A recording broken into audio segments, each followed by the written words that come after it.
Sir నమస్తే. నమస్తే. జనరల్‌గా వైద్యం అంటే ఎట్లా ఉంటదంటే బుక్‌లో ఏం రాసారు, దానికి సంబంధించి వైద్యులు ఏం చేస్తున్నారో అదే వైద్యం అనేది ఉంటుంది. సో, డి విటమిన్ మీరు చెప్తారేంటంటే అసలు లెక్కలేనంత వేసుకోవచ్చు ఇట్లా గాని. సో, లెక్కలేనంత వేసుకుంటే కోవిడ్ తర్వాత ఏమైందనేది కొన్ని చాలా ఇష్యూస్ వచ్చాయని చూసాము. సరే, డి విటమిన్ డెఫిషియన్సీ వచ్చిన పేషెంట్ మీ దగ్గరికొచ్చారండి. ఎట్లా ట్రీట్మెంట్ ఉంటుంది మీ దగ్గర? ఈ విటమిన్ డెఫిసిట్ కాదు, మాత్రలు హ్మ్. వెంటనే పెరిగిపోతుంది. ఇప్పుడు నువ్వు హ్మ్. అన్నావే డెఫిషియన్సీ వచ్చినాయని చెప్పారన్నావే, ఆ హ్మ్. చెప్పిన దాని మూలం రాలా. జమ్మూ కాశ్మీర్లో కూడా దాదాపు 10,000 మంది పైన ఒక హ్మ్. స్టడీ చేశారు. హ్మ్. చేస్తే అందులో ఇద్దరికే, అంటే వీళ్ళు చెప్పేది అంటే హైపర్ కాల్షియమే వస్తుందని చెప్తారు. హ్మ్. డి విటమిన్ ఎక్కువైతే కాల్షియం తగ్గిపోద్ది, కానీ హ్మ్. నా దగ్గర ఒక 10,000 రిపోర్ట్లు ఉన్నాయి. వీళ్ళు చెప్పినట్టు కాల్షియం ఒక పాయింట్ కూడా పెరగలేదే. హ్మ్. ఇప్పుడు కాల్షియం ఉందమ్మా, కాల్షియం అబ్జర్వ్ చేస్తుంది డి విటమిన్. హ్మ్. డి విటమిన్ ఎక్కువైతే కాల్షియం కరిగిపోతుంది, కాల్షియం ఎక్కువ ఎందుకు అవుతుంది? హ్మ్. అది తీసుకెళ్లి బోన్లో పడేస్తే బోన్ స్ట్రెంగ్త్ అవుతాయి, కానీ వేరే ఎందుకు అవుతుంది? ఇప్పుడు నాదంటే క్యాన్సర్ దగ్గర నేను టెస్ట్ మాల్ ఇస్తున్నా. డి విటమిన్ అందరికీ నాకు 150-200 ఫస్ట్ నెలకి వచ్చేస్తాయి. హ్మ్. నేను మిగిలిన వాళ్ళు ఇచ్చినట్టు ఇవ్వను. నేను D3K2 చాలా హై డోసులు ఇస్తాను, అది మనిషిని బట్టి.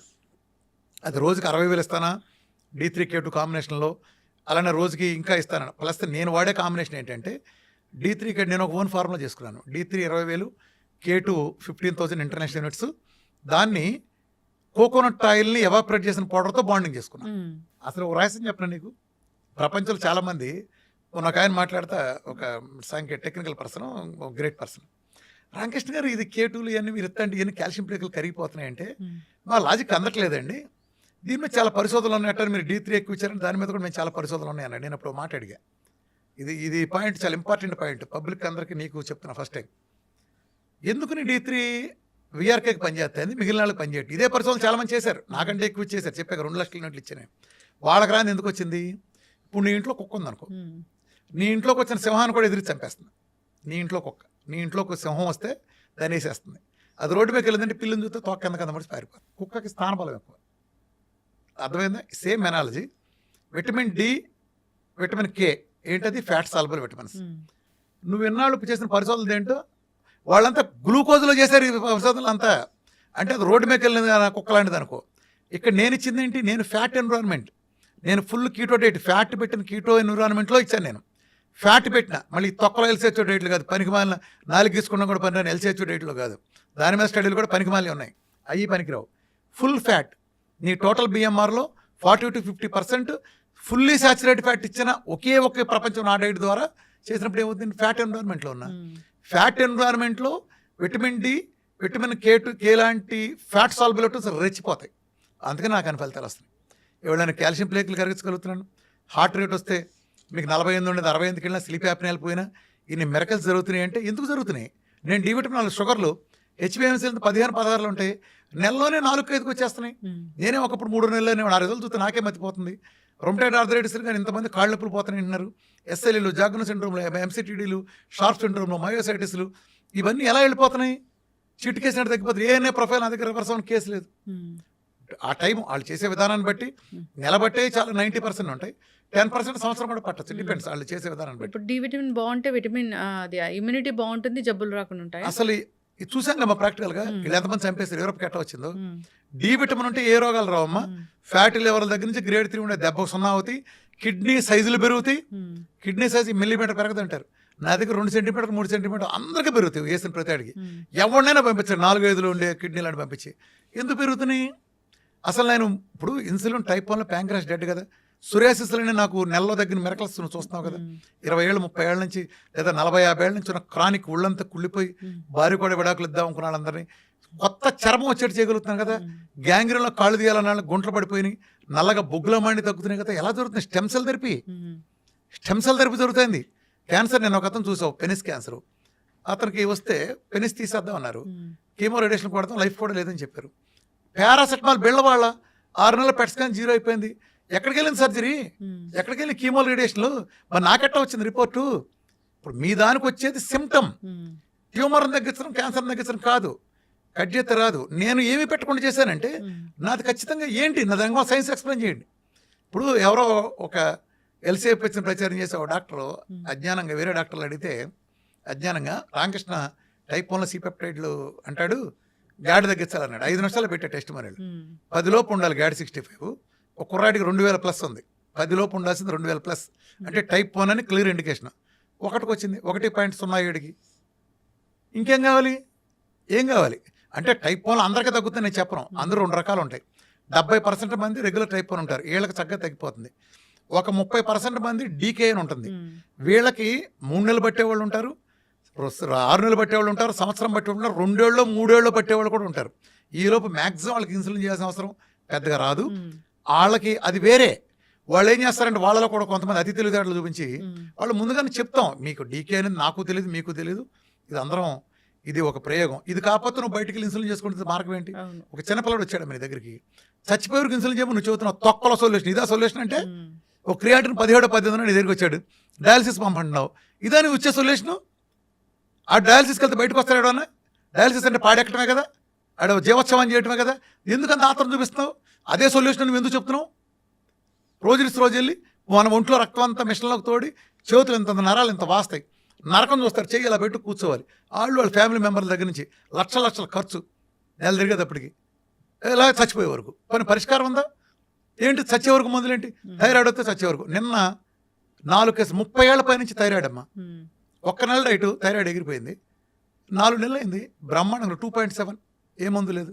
మరి థైరోనాము 100 mcg 30 సంవత్సరాలు వేసుకున్నాడు, ఎందుకు తగ్గింది? అటు ఎన్ని మిలియన్ల మంది కావాలి? అసలు తగ్గనాడు ఎవడన్నాడు? ఎవడంటే తగ్గంది లైఫ్ స్టైల్. ఇప్పుడు సింపుల్ అమ్మ, సైన్స్ ఉంటుంది, నీది నువ్వు నాది నేను కాదు. నేను వచ్చింది సోషల్ రిఫార్మింగ్గా. ఇప్పుడు నేను సెంటర్ పెట్టి అందరినీ నేను వండి పెడతాను రండి నా దగ్గర కూర్చొని నీవి తగ్గిస్తానని నేను పంపట్లా. నేను ఒక నాలెడ్జ్ నేర్పుతాను. ధనలక్ష్మికి షుగర్ వస్తే ధనలక్ష్మి వాళ్ళ మాంగారికి ఎవరికైనా ఇంకో ప్రాబ్లం ఉంటే ధనలక్ష్మి నేర్చుకుని నువ్వు ఇంటి దగ్గర వండి పెట్టి వాళ్ళు తగ్గిస్తావు. ఇలా జరగటం వల్ల మొదట నువ్వు ఇబ్బంది పెడితే పెడతావు. రేపు పొద్దున నీ ఫ్యామిలీలో ఎవరికి వచ్చినా ధనలక్ష్మి అండ్ బీఆర్కే ధనలక్ష్మి ఒక 100 మంది ఎండోక్రైనిస్ట్ చేయలేని పని ధనలక్ష్మి చేస్తుంది, 100 మంది ఆంకాలజిస్టులు చేయలేని పని ధనలక్ష్మి చేస్తుంది, 100 మంది బేరాటిక్ సర్జరీలు చేయలేని పని 150 కిలోలు వాళ్ళ ఫ్యామిలీ మెంబర్ తను తగ్గించుకుంటుంది. నీకు నేర్పుతున్నా నేను నాలెడ్జ్. నేను ఒక సోషల్ రిఫార్మర్ని. ఇప్పుడు ఇళ్లలో ఎవరు వచ్చి ప్రజల్లోకి వెళ్ళి ఎవరమ్మా సైన్స్ ఎడ్యుకేషన్ చెప్పి చిట్కాలు చెప్తాను తప్ప, చిట్కాలు చెప్తాం గొప్ప. అందుకని డి విటమిన్ ఏంటంటే ఈ ఫ్యాట్ ఎన్విరాన్మెంట్లో నాది అద్భుతంగా పనిచేస్తుంది, మిగిలిన వాళ్ళు పనిచేయదు. స్టడీలు 2 వాళ్ళ K2 మీద అవగాహన లేదు. నా దగ్గర D3 K2 ఫ్యాట్ మెటబాలిజం ఉండబట్టి కాల్షియం ప్లేకులు కూడా కురుకు తినేస్తాయింది. సిటీ కాల్షియం ప్లేక్ మీ ద్వారా ప్రజలు చెబుతున్నాను, సిటీ కాల్షియం స్కోరు 1 పాయింట్ తగ్గడం ప్రపంచ చరిత్ర లేదు.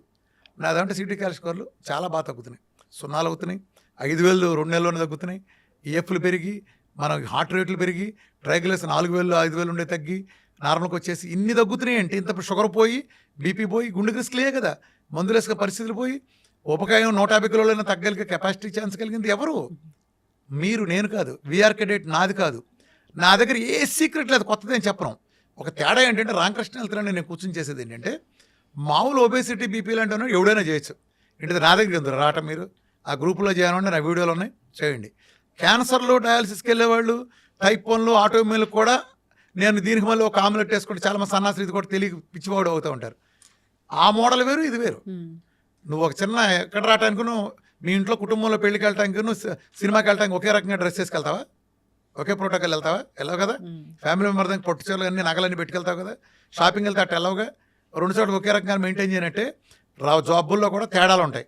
ఆఫ్టర్లో ఒక ఒళ్ళు తగ్గుదామని వచ్చినాడికి ఆడు ఒక పూట ఆమ్లెట్ తిని ఒక కోడి తింటే ఆడి తగ్గిపోతుంది. ఎట్ట క్యాన్సర్ వచ్చినాడికి విపరీతంగా తినాలి 10 సార్లు, చాలా బలమైన ఫుడ్ తిని మజిల్ పెరగాలి, విపరీతంగా తినాలి. రోజు కిలో చేపలన్నీ ఇస్తా. సప్లిమెంటేషన్ కూడా దానికి తగినట్టు ఉంటుంది. ప్రతి ఆర్గాన్ని బలోపేతం చేసే న్యాచురల్ సప్లిమెంటేషన్ ఉండాలి కంపల్సరీ. అయితే సార్ డి విటమిన్లలో ఇప్పుడు క్యాప్సూల్స్ లాగా వస్తాయి, అవి మంచిగా? లేదంటే ఇట్లా లిక్విడ్ లాగా వస్తుంది, అది మంచి? లిక్విడ్ మంచిది కాదమ్మా. డి విటమిన్లో లిక్విడ్ మంచిది కాదు, క్యాప్సూల్ పర్లేదు. అని బేసికల్గా ఎండ కూడా ఉండాల్సిందేనమ్మా. బేసికల్గా ఎండ, ఫ్యాట్, శరీరం నుంచి కొలెస్ట్రాల్ మించిన డి విటమిన్ లేదు, అది న్యాచురల్గా అవుతుంది. డి విటమిన్ కూడా రకరకాల వాళ్ళకి రకరకాలుగా ఉంటుందమ్మా. తెల్ల తోలాడికి 10 నిమిషాలు కూర్చుంటే వచ్చేది, బ్రౌన్గా ఉండే మనకి అరగంట పడుతుంది. అదే నల్లగుండే ఆఫ్రికా వాడికి సేమ్ 2 గంటలు పడుతుంది. ప్రకృతి అలా ఎందుకు పెట్టిందంటే ఆడికి ఎప్పుడు మబ్బులు ఉంటాయి, ఎప్పుడు చూసినా ఎండ రాదు. కాబట్టి ఆడు ఒక తెల్లవాడు 5 నిమిషాలు బయట రాగానే ఆడికి వచ్చేటట్టుగా మెలనిన్ అనే కంటెంట్ పూర్తిగా దూరం చేసింది. మనకు 12 గంటల పగలు 12 గంటల రాత్రి ఉంటుంది కాబట్టి మనకి మీడియంగా ఉంటుంది. ఆ నల్లోడికి ఫుల్ ఎండలు ఉంటాయి ఆఫ్రికాలో ఉండేవాడికి. సో వాడికి పూర్తిగా మెలనిన్ 5 డోసులో ఉంటుంది. దాంతో ఏంటంటే డి విటమిన్ ఒక కంట్రోల్డ్గా అంటే ప్రకృతి చేసుకునే బ్యాలెన్స్ ఇది. సో డి విటమిన్ ఎర్రగా ఉండేవాడికి తెల్లతోలాడికి నల్లగా ఉండేవాడికి రెండు ఒకటి కాదు. వాళ్ళిద్దరూ అరగంట ఎండలో కూర్చొని ఇద్దరికి తేడాకి వస్తాయి. ఈ తేడా గమనించండి. మీరు 150 200 ఉన్నా ఏమీ కాదు. నార్మల్గా ఇప్పుడు సూర్యరశ్మి నుంచి మనకి డి విటమిన్ రావాలంటే ఏ టైంలో మనము ఎండకి ఎక్స్పోజ్ అవ్వాలి? ఈ టైంలోనేమో 8 to 9 మంచిది. అంటే ఆ తర్వాత కూర్చోలేరు ఎక్కువసేపు. అదే వేసవకాలంలో అయితే 7 to 8 ఉదయం. సాయంత్రం అంటే సూర్యాస్తమయానికి గంట ముందు. సూర్యుడి దగ్గర కూర్చున్నామంటే ఆ ఎండలో వాకింగ్ చేయడం కాదు, సూర్యుడి దగ్గర ఒళ్ళప్ప చెప్పి కూర్చుంటాం. సో డి విటమిన్ సంబంధించి సప్లిమెంటేషన్ ప్రోగ్రామ్ ఫుల్గా ఉండాలి. నేను డైట్లో అయితే ఫుల్గా ఇస్తాను, అది కేటుది. దాని తర్వాత కూడా ఎప్పుడు కూడా మీరు 20,000 తక్కువ కాకుండా ఎవ్రీడే వేసుకోండి. శాన్ ఫ్రాన్సిస్కోలో మన శాన్ డియోగో యూనివర్సిటీ వాళ్ళు డి విటమిన్ టాక్సిసిటీ మీద 45 ఏళ్ళ నుంచి పరిశోధన చేస్తారు.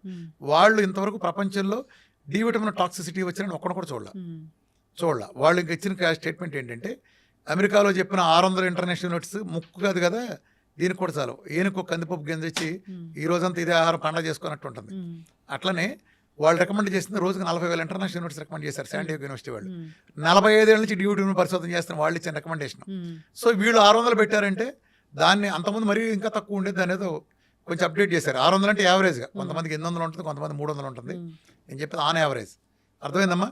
డి విటమిన్ బాగా చూసుకుంటే ప్రపంచంలో ఏ రోగం రాదు. క్యాన్సర్ దగ్గర నుంచి, డయాలసిస్కి వెళ్ళిన బయట రావడం దగ్గర నుంచి, క్రియాటిన్ 17% తగ్గటం, కిడ్నీల సైజు పెరగటం, టైప్ 1 తగ్గటం, డి విటమిన్ నేను చాలా హై డోస్లో ఇవ్వబట్టి, అది ఫ్యాట్ ఎన్విరాన్మెంట్లో ఇవ్వబట్టి, విఆర్కే డైట్లో ఇవ్వబట్టి తగ్గుతున్నాయి. మళ్ళీ మీరు తీసుకెళ్ళి మామూలుగా పడితే రాదా ప్రయోజనం? వాళ్ళ స్పష్టంగా చెబుతున్నా.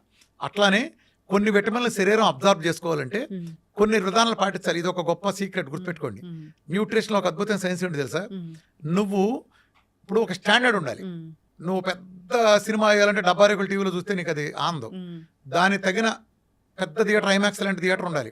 ఒక పెద్ద దాన్ని ఒక ఐమాక్స్ ప్రాజెక్ట్ చేయాలంటే ఐమాక్స్ సంబంధించిన థియేటర్ ఉండాలి. అలానే నువ్వేదో D3 హై ఇవ్వాలంటే నేను రోజు బిర్యానీ తింటా, కూల్ డ్రింకులు తా, కాఫీ తాగుతా, D3 ఇస్తానంటే అలా కుదరదు. దానికి కొన్ని రిక్వైర్మెంట్లు ఉంటాయి. నువ్వు అది ఇస్తున్నప్పుడు సైమల్టేనియస్గా నువ్వు 4-5 లీటర్లు నీళ్ళు ఇవ్వాలి. ఇప్పుడు నేను ఇచ్చుకుంటున్నా కాబట్టి నాకు సెట్ అవుతుంది. అట్లానే మల్టీవిటమిన్తో కవర్ చేసుకోవాలి. ఒమేగా 3 బ్యాలెన్స్ చేసుకోవాలి. జంక్ వెళ్ళకూడదు. ఇట్లా అలానే సాల్టుల నుంచి కెమికల్ వెళ్ళకూడదు. ఇలాంటి కాంబినేషన్లో తీసుకున్నప్పుడు మాత్రమే అవి వర్కిస్తాయి. రామకృష్ణ గారు చెప్పాడండి మేము వేసుకున్నాం రాలేదంటే ఎట్లా వస్తాయి? మిగతా సపోర్టివ్ కాంబినేషన్ అంతా ఉన్నప్పుడు మాత్రమే ఆ డి విటమిన్ ఆ రేంజ్లో వస్తుంది. కాబట్టి ఎవడైనా డి విటమిన్ తక్కువ ఉంటే చేయాల్సిన పని, ఫస్ట్ మీరు విఆర్కే డైట్ ప్లాన్ చేసుకోండి. ఏమీ లేకపోతే కనీసం ఒక కొబ్బరిని ఒక 20 గ్రాముల నుంచి 30 గ్రాములు 3 పూట్ల 10 గ్రాముల చొప్పున తీసుకుంటా. ఒమేగా 3 పుష్కలంగా వచ్చేట్టు చూసుకుంటా. అంటే అవసరమైతే 2 క్యాప్సూల్ వేసుకుని D3 సప్లిమెంటేషన్ వేసుకుంటా. ఎండలో కూడా ఉన్నప్పుడు నీళ్లు 4 నుంచి 5 లీటర్లు తాగాలి.